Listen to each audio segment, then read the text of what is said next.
تقدر تقولي كم مرة سألت نفسك قد ايه ان الحياة بقت مملة وصعبة، وقد ايه بقت مأساوية وكلها مشاكل، وان الواحد خلاص اتخنق من الحياة دي، وانك دايما نفسك ان الحياة تبقى مدهشة وفظيعة وما فيهاش مشاكل والامور كلها متيسرة ليك؟ تعرف ان الموضوع كله في ايدك انت الانسان الوحيد اللي تقدر تغير مسار حياته، انت الانسان اللي تقدر تحول حياتك من حياة صعبة لحياة افضل.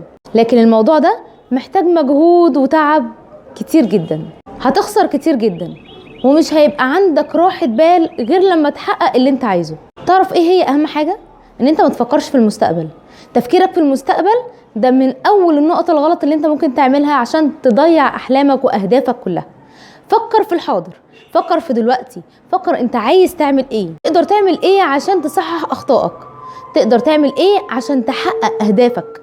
اسأل نفسك السؤالين دول، لو ما لقيتش الاجابة عادي جدا، اقعد مع نفسك، خد نفس عميق، وحط خطة من اول الف ب ليك انت. وخليك دايما فاكر ان الفشل مش اختيار. استجمع قوتك وخد نفس عميق، وابدأ دلوقتي حالا. شوف انت عايز ايه وحط هدفك قدام عينيك ووصل له مهما كانت صعوباته، ومهما كان مليون واحد قدامك بيقولك مش هتوصل، هتوصل. طول ما انت حاطط في دماغك هتوصل. اهم حاجة انك تبقى عندك ثقة بنفسك ويقين ان ربنا هيوفقك وهتحقق حلمك. سلام عليكم.